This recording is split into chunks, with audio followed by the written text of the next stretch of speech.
Sebelum lanjut nontonnya, Jangan lupa untuk like, komen, dan subscribe. jangan lupa juga nyalain loncengnya. Selamat menonton.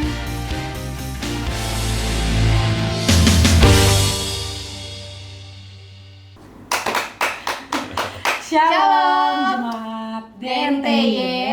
Balik lagi sama kita di sini bersama Yoi. dua wakil Tuhan dan juga Mega dan Moni. Gila, kita udah lama banget kayaknya nggak ketemu Iya, ya. udah hampir berapa tahun ya, Bon? Berapa tahun. Ya semoga jemaat DNTY dimanapun kalian berada, kalian semua sehat dan Amin. bahagia. Amin. Iya kan. Kita nih sekarang pengen bahas suatu bahasan yang fenomenal. Fenomenal banget. Ngelebihin ini Nikita Mirzani. Sama anaknya. Waduh. Ngalahin itu. Saya orang gereja kurang tahu ya. Oh iya. Itu Oh siapa apa ya? Hal-hal yang fenomenal di Fenomenal. ini ya. Sebenarnya nggak di Saya taunya mongol. Oh, Ini Mongol. kita nggak tahu saya. Oh, itu lagi fenomenal. Dengan gereja setannya itu. udah sering sih dia. Apa kita mau undang? Iya boleh lah, Boleh Bang Ngomong. Nah, kita mau bahas apa sih, Mega? Kita hari ini mau bahas temanya adalah Hyper Grace. Hyper Grace. Nah, buat yang belum tahu Hyper Grace, boleh banget ditonton terus video kita ini. Dan kalau memang ada pertanyaan seputar Hyper Grace atau tentang gereja yang mau kalian tanyakan, bisa juga komen di channel YouTube kita ini. Tuh. Kalau bisa sih ditonton sampai akhir ya supaya tidak menimbulkan persepsi yang salah. Yes, nanti takutnya dipotong-potong terus diposting. Iya kan. Nah, lebih jauh ke kasus-kasus, kita pengen nanya dulu, sebenarnya Hyper Grace itu sendiri apa sih? artinya ya? Heeh. Ini mau berdasarkan Alkitab atau berdasarkan persepsi pribadi boleh banget ya, Bor? Boleh, pokoknya kita langsung tanya aja ke wakil Tuhan, kan udah ada sudut biru dan merah. Tapi kebetulan udah warnanya merah. Merah dan pink. Saya lebih lembut, dia lebih merah. Kita Ya, itu langsung the ke point. ini kali, ke Om Roy. Iya, lebih Iya. merah dia. Kayaknya udah siap banget soalnya. Iya. Om Roy. Apa ya? Hyper Grace itu Lagi salfok sama topinya Om Roy. Kenapa tuh? Widih. oh iya. Kan kalau orang-orang Yahudi pakai topi yang kayak gitu Iya. kan. Tapi Itu katanya namanya apa sih kok? Dia katanya, dia namanya tuh kalau nggak salah. kopiah Kipa. bukan? Kipa. Kipa. Namanya kipa. Kipa. Dia kalau mikirnya tuh dari rabi. Kalau rabi orang Yahudi itu kan guru. Kalau ini rabi Jawa. Apa tuh Rabi Jawa? Rabi bahasa Jawa tuh istri. Jadi dia suami menghormati istri, bukan takut istri dia. Baru Menghormati bilang. istri. Iya. Tapi bener harus dicontoh loh. Untuk lelaki-lelaki di sana ya kan. Di mana tuh, Bor? Harus menghormati istri. Iya benar. Ya kan? Jangan ditakutin tapi dihormatin ya, Bor. Kayaknya Pak Gembala aja dulu memberikan penjelasan. Hyper Oh, Grace itu. oke. Oke. Apa? Berarti balik lagi kita nggak usah bahas topi lagi. Langsung bahas Hyper Grace-nya. Hyper Grace, Iya ya. karena salfok kan Iya. bagus loh topinya. Kayak orang-orang Israel. Gimana kok Hyper Grace kok? Iya, kalau setahu saya ya, sepengetahuan saya Hyper Grace ini kan lagi rame ya. Iya. Ada beberapa hamba Tuhan dari luar negeri itu ya cerita tentang Hyper Grace. Hyper Grace tuh istilahnya tuh apa ya? Anugerah apa? Grace tuh kasih karunia yang sangat besar gitu ya. Nah, itu memang jadi pertikaian dari orang-orang yang menganut tentang Hyper Grace dan legalisme. Legalisme nih aliran-aliran yang seperti di zaman perjanjian perjanjian lama maaf. Jadi kalau kamu ngelakuin korbanin dulu di Bait Allah, kamu akan diampuni. Kamu harus melakukan ini, kamu akan dapat ini, gitu loh. Jadi legalisme itu kan selalu ada sesuatu yang harus dilakukan akan mencapai seperti ini. Dan ini memang dua ini konflik. Karena Hyper Grace ini menganut sistem bahwa Yesus itu mati di kayu salib itu sudah menebus dan sudah selesai semuanya. Dan itu memang rasul yang paling luar biasa dalam menerjemahkan tentang kasih karunia itu, yaitu Rasul Paulus. Bahkan kalau saya baca ya di 1 Korintus 15 ayat 10 ya. Di sini dikatakan, tetapi karena kasih karunia Allah, aku adalah sebagaimana aku ada sekarang. Dan kasih karunia yang dianugerahkannya kepadaku tidak sia-sia. Sebaliknya, aku telah bekerja lebih keras daripada semuanya. Tetapi bukannya aku, melainkan kasih karunia Allah yang menyertai aku. Jadi kayak Paulus ini dulunya kan dia orang Yahudi nih. Iya. Dia Iya. segala sesuatunya nih harus legalisme. Ini harus begini, ini harus begini gitu. Yang mengaku Mesias harus dibunuh, semua segala macam. Nah itu dia itu sebagai apa ya, pengikut istilahnya Yahudi yang sangat kuat gitu. Makanya dia tahu bahwa dia udah pernah membunuh, dia pernah melakukan segala sesuatunya, dan dibandingkan sama rasul-rasul lain itu dia tuh paling kotor karena dia paling berdosa. Nah, sejak itu dia tahu bahwa kasih karunia, dan dia tuh makanya bilang itu besar sekali dalam hidup saya dibandingin rasul-rasul yang lain. Karena rasul-rasul yang tuh baik. Dia ini ya tukang bunuh, tukang kejar-kejar, tukang butukin apa semua, pokoknya tukang ya istilahnya tuh ya banyak menyiksa orang. Makanya dia begitu mengerti tentang kasih karunia itu, dia benar-benar, Tuhan aku nih benar-benar sangat berdosa. Makanya kan dia bilang begitu, aku nih kotor, aku nih banyak sekali kesalahan. Tapi kasih karunia Tuhan itu benar-benar membuat hidup saya nih suci gitu loh. Tetapi banyak orang ini, makanya ini kan ada banyak pertikaian gini. Kebanyakan orang mengerti tentang hyper grace itu akhirnya mereka berpikir bahwa ya udah nggak apa-apa, gue ngelakuin apa aja selamat kok. Karena Yesus sudah ada di kayu salib dan sudah menebus dosa kita, dan sampai ekstrimnya dia tuh udah berpikir ya udah ngapain gue doa lagi, ngapain gue istilahnya puasa, ngapain gue istilahnya baca Alkitab, ngapain gue untuk mesti ngelakuin semua itu, karena dibilang itu semuanya udah ada kasih karunia Tuhan yang dalam hidup dia, bahwa itu nggak perlu dilakukan lagi. Nah, tapi kita belajar, makanya saya belajar nih kayak Paulus sendiri, makanya selidikin sendiri ya. Kayak tadi cukup di ayat 1 itu ya, yang 1 Korintus 15 ayat 10 itu ngatain apa? Bahwa aku sudah mengerti kasih karunia itu, aku bekerja lebih keras daripada rasul-rasul yang lain. Gitu. Karena dia mengerti arti kasih karunia itu, maka dia itu tidak menyepelekan tentang kasih karunia itu. Malah dia berpikir bahwa waktu saya mengenal kasih karunia itu, dia itu harus bekerja lebih keras, dia doa, dia lakuin semuanya itu karena dia mengerti gitu loh, bahwa waktu dia memperoleh kasih karunia atau hyper grace itu, dia harus bekerja lebih keras daripada yang lain. Nah ini yang banyak konsep yang orang-orang dan gereja-gereja ini salah dengan konsep hyper grace, karena dipikir bahwa udahlah gue udah hyper grace, gue udah terima nih keselamatan yang luar biasa, ya udah selesai gitu loh, semuanya udah tanggung Yesus, kita nggak perlu berdoa, ya kita nggak perlu ngelakuin apa-apa, semuanya sudah ini kita bisa cuma karena anugerah gitu, kita berdosa juga Tuhan juga sudah ngampuni, kita nggak pernah berpikir bahwa kita mesti ya jaga kekudusan, kita mesti, sedangkan di ayat-ayat lain kan juga dikatakan hendaklah hidupmu kudus gitu kan, tetap istilahnya jaga gitu semuanya. Ya, tapi kok kan tadi kok Henry bilang kan, jadi awalnya itu legalisme Iya.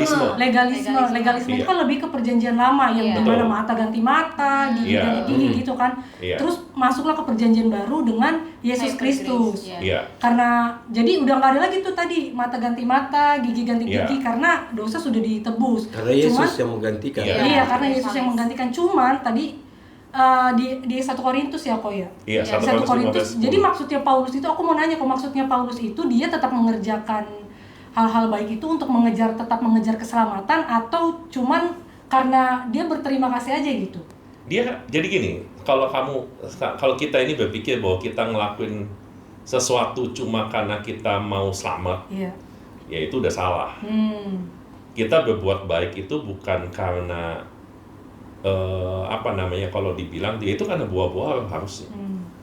Gitu. Bukan buat mengejar keselamatan ya kok ya. Bukan. Berarti darah Kristus atau salib Kristus saja udah enough. Iya. Kita tidak Jadi, perlu menambahkan. Iya betul. Jadi hal-hal baik gitu kita ya. ini melakukan semua itu karena kita mencintai Tuhan. Hmm. Kita memberi juga. Kita memberi persembahan, kita melakukan sesuatu, kita berdoa, kita doain orang, maksudnya untuk berpuasa buat orang lain, semua segala macam itu karena cinta Tuhan dalam hidup kita. Oke. Bukan karena kita, aduh gue pengen begini nih, gitu loh. Jadi ini agak memang tipis sih antara legalisme sama, tapi kita mesti balik lagi ke sikap hati balik. Iya. Maksudnya kita melakukan ini karena apa? Kalau karena kita mencintai Tuhan, makanya dibilang hasil perbuatanmu apa yang kita perbuat. Kalau kita lakukan cuma hanya ini perbuatan baik itu percuma. Tapi kalau kita ngelakuin itu karena kita mencintai Tuhan, nah ini yang berbeda. Gitu. Mesti balik lagi ke sikap hati kita itu seperti apa. Ini oke banget ini. Dapat ya Mantap. konsepnya Bor ya. Dapat konsep. Oke, dan dapat. Jadi itu kalau gue sih nangkapnya berarti ya anugerah yang udah kita dapat tadi bukan berarti bisa bisa jadi kita seenaknya. Gue udah Iya. ditebus ini jadi terserah mau membunuh, mau nipu, mau apapun itu ya yang penting gue udah ditebus, kan nggak kayak gitu ya.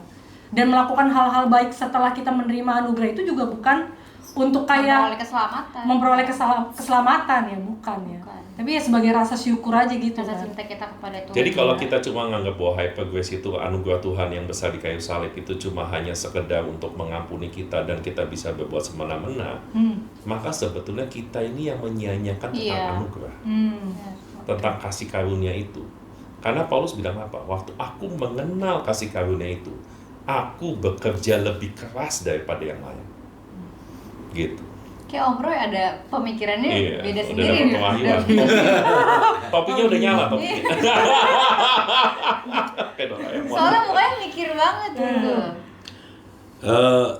Yang pertama kan saya coba cari tahu yang itu kan yang terkenal itu kan siapa namanya? Joel Austin sama Joseph Prince. Joseph Prince. Saya belum menemukan tulisan mereka sendiri apa yang mereka tulis.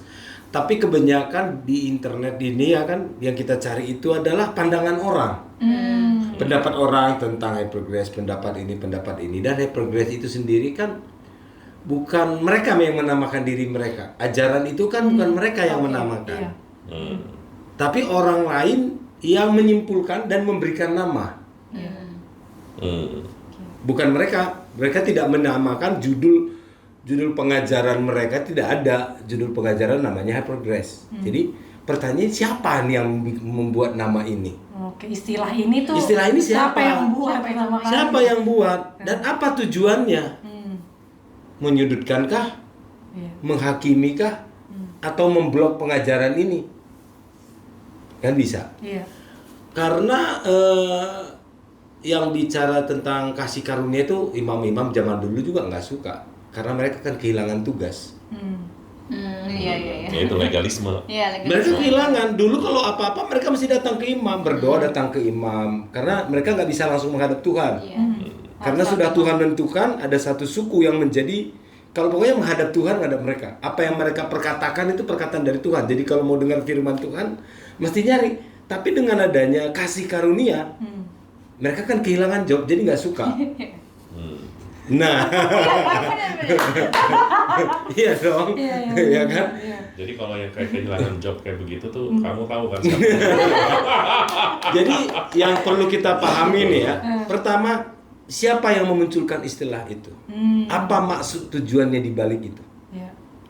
Gitu. Benar nggak ajarannya mereka itu seperti yang beredar hari-hari ini yang diperbincangkan dan sampai ada tulisan kesesatan sesat hypergrace gitu. Nah, tinjauan secara teologis ya. Kebetulan saya ngajar dogmatika jadi sedikit. Iya. Dogma nih. Pantesan. Efesus 2 ayat 8 Nyala. Efesus 2 ayat 8 sampai 9 berkata demikian. Iya. Saya bacakan buat kita semua. Kayak di gereja. Iya, boleh langsung nunduk gue. Sebab karena kasih karunia kamu diselamatkan oleh iman. Itu bukan hasil usahamu, tetapi pemberian Allah. Itu bukan pekerjaanmu, jangan ada orang yang memegahkan diri. Jadi kalau kita bicara tentang keselamatan, memang nggak ada perannya manusia.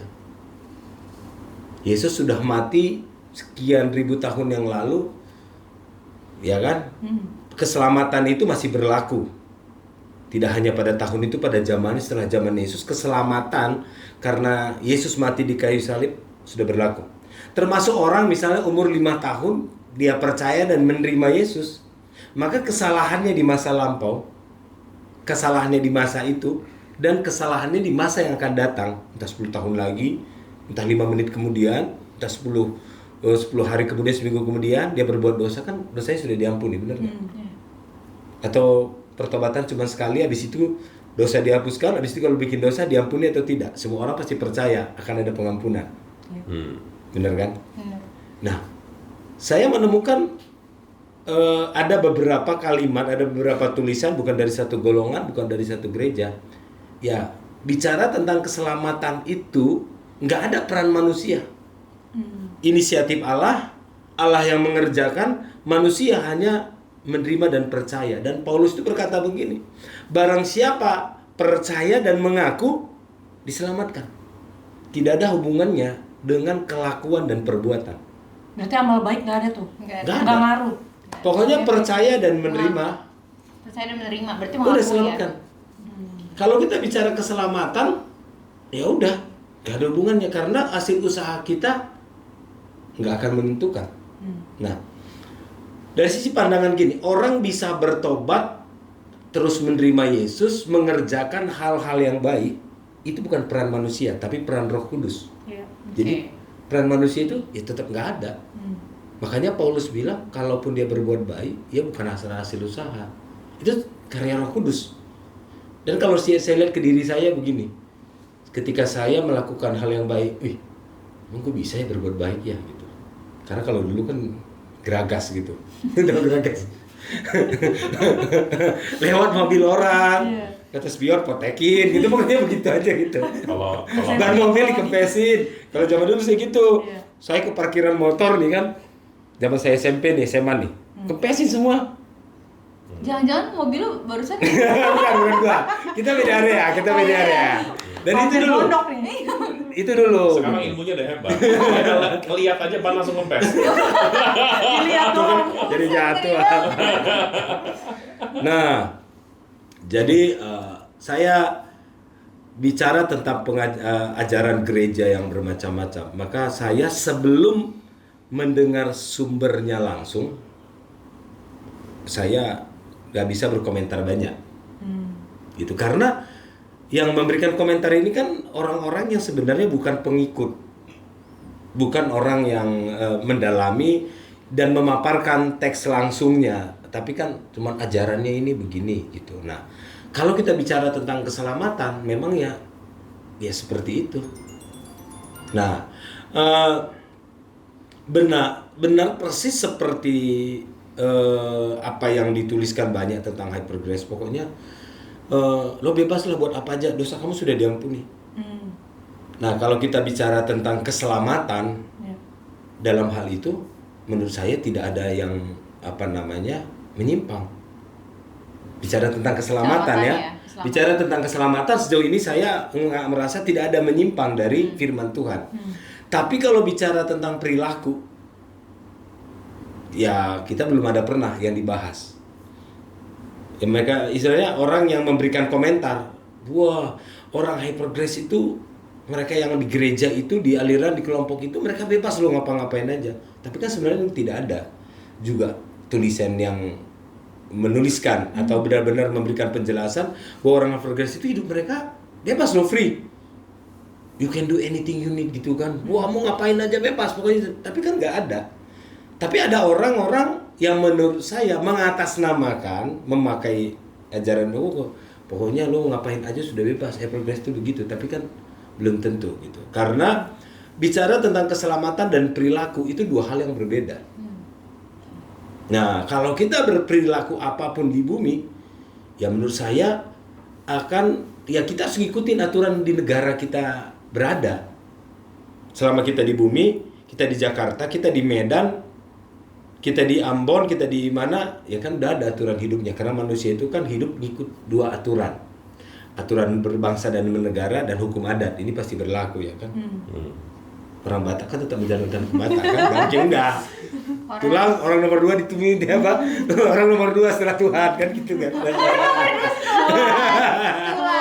Itu tulang. Itu hula-hula itu bahaya. Harus dihormatin. Nah, jadi ya kira-kira seperti itulah pandangan saya tentang Hyper grace sejauh ini. Kalau bicara hanya sebatas tentang keselamatan, saya tidak ada kontranya. Tapi sebatas tentang keselamatan ya kan, doktrin gereja itu kan banyak tentang Tuhan ada, tentang keselamatan ada, tentang manusia ada. Gitu. Nah, melanjutkan tadi pembahasan tadi nih. Ya, udah mulai agak goncang nih Iman ini. Melanjutkan pertanyaan yang sebelumnya. Kan jadi intinya kalau keselamatan itu ya tadi kan pemberian. Cuma-cuma, bukan karena amal baik apa dan segala macam. Jadi nggak ada campur tangan manusia. Emang gitu. inisiatif Allah. Iya, betul. Tapi pertanyaan lanjutannya gini Om, gini kok. Bisa nggak sih anugerah itu atau keselamatan itu hilang daripada hidup seseorang gitu? Karena yang kita tahu kan kita manusia ini yang hilang anugerahnya apa keselamatannya? Anugerah keselamatan.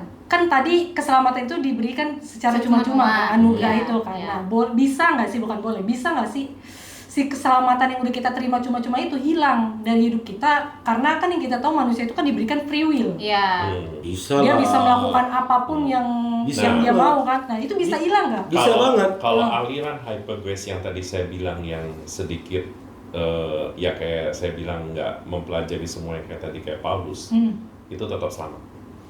Itu aliran yang hyper grace yang seperti itu.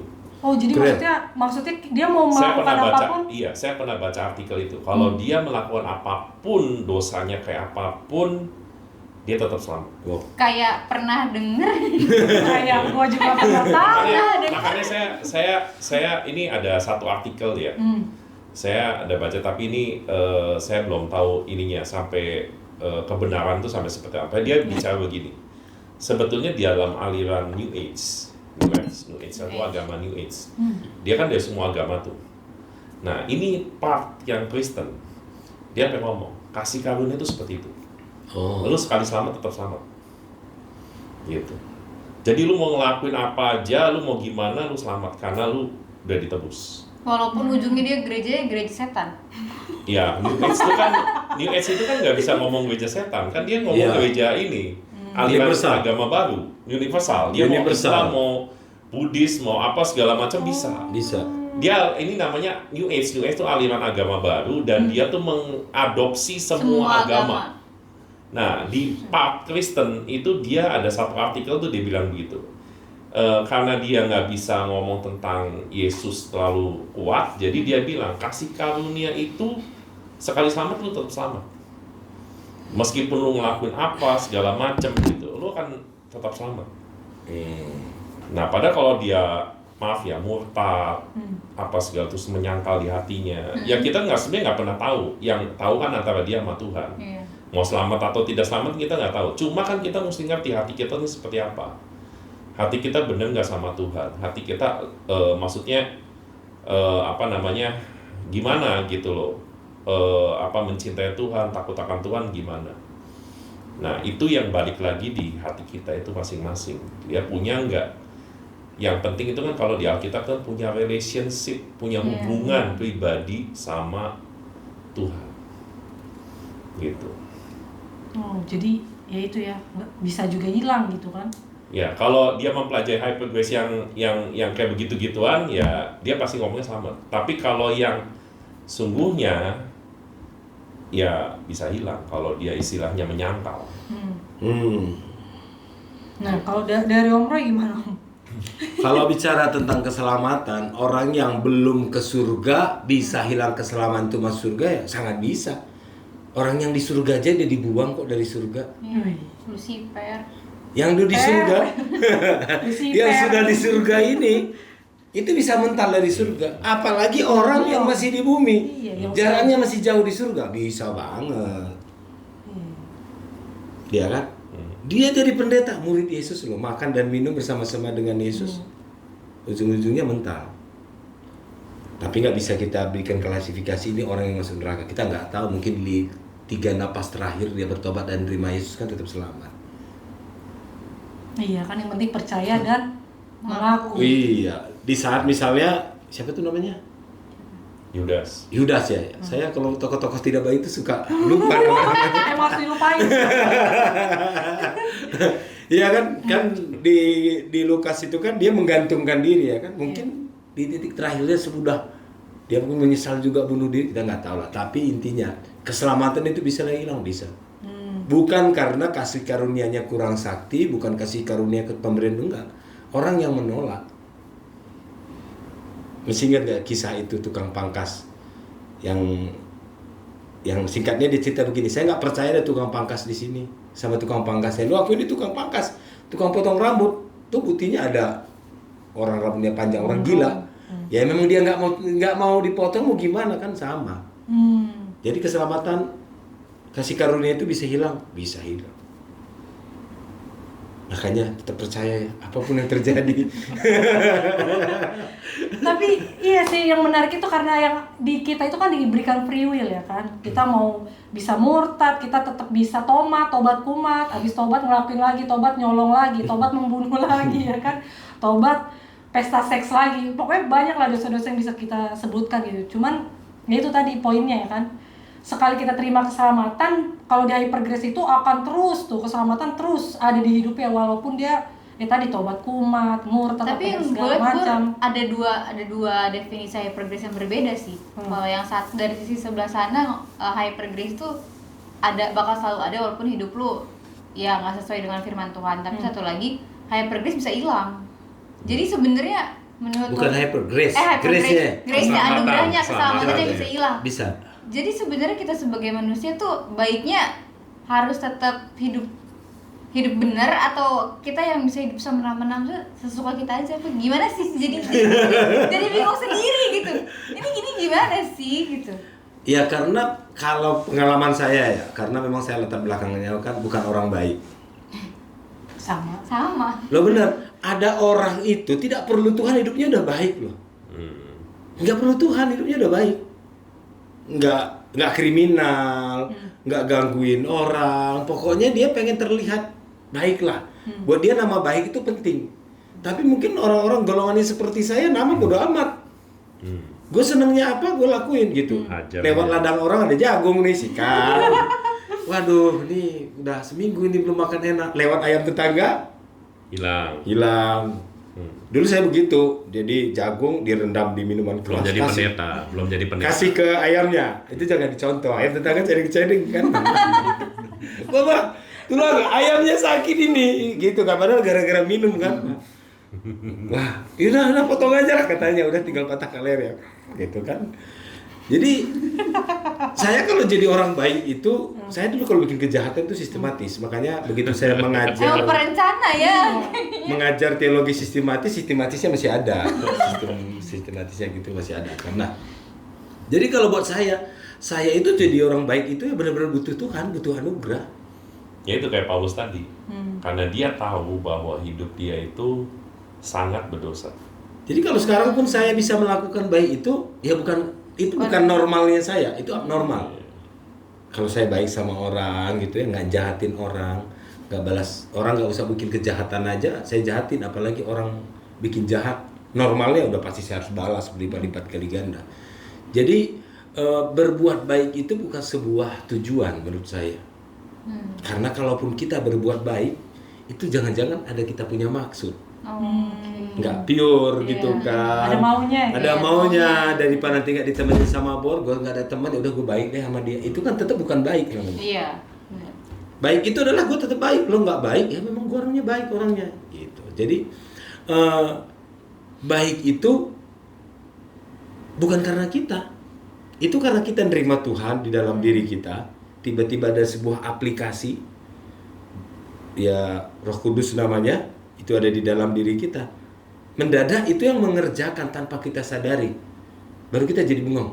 Kok aku gak marah ya? Kok aku jadi begini ya? Kok aku bisa jadi baik ya? Gitu. Jadi kalau berusaha jadi baik itu nggak ada. Kita harus berusaha jadi orang baik, enggak. Kalau menurut saya, sejauh mana kita memberikan penyerahan total, Roh Kudus mengerjakan yang baik di dalam diri kita. Maka Paulus bilang begini, kalaupun saya mengerjakan yang baik, itu bukan karena saya, tetap karena Tuhan. Iya, tadi karena kasih karunia Tuhan dalam hidup saya. Gitu. Makanya jangan ada manusia-manusia sombong. Nggak boleh itu. Merasa dia bisa ya kan, merasa dia Pernah nggak hebat. lihat orang gini, orang sama si A nice banget, bagus banget. Giliran yang lain kejamnya minta ampun. Iya, pernah ada lagi temen kayak gitu. Gitu kan, wah kalau ini, waduh penjilat kalah gitu baiknya pokoknya. Tapi kepada orang yang berbeda, sikapnya berbeda. Itu bukan orang yang baik. Jadi saya punya prinsip gini, saya punya teman jahat sama orang, baik sama kalau saya punya teman nih baik kepada saya nggak ngecap dia baik. Ya mungkin dia baik sama saya, jahat sama orang lain. Kalau saya ketemu teman saya kata orang penjahat, ya mungkin dia jahatnya malu, tapi kan sama gue baik. Iya, ngerti. Jadi nggak ada orang jahat dan orang baik itu nggak ada. Iya. Cari orang sebaik-baiknya, saya bisa temukan kejahatannya. Cari orang sejahat-jahatnya, saya bisa temukan kebaikannya. Quotes hari ini. Langsung di underline ya kan. Jadi nggak ada perilaku baik dan perilaku jahat itu nggak ada. Sebetulnya kalau kelihatan baik itu sebetulnya dia jahatnya nggak kelihatan. Cuma kalau kayak tadi Bang Roy ngomong tentang ya gue nih emang dulunya begitu, nah itu emang udah kejahatan udah kelihatan. Makanya dia lebih mengerti tentang kasih karunia. Dia tahu bahwa hidupnya itu terlalu rusak dan akhirnya dia menjadi hamba Tuhan sekarang. Haleluya. Jadi tambah bingung atau tambah pusing? Udah. Jadi jangan usah berusaha jadi orang baik. Daripada lu dapat 12 mata kuliah.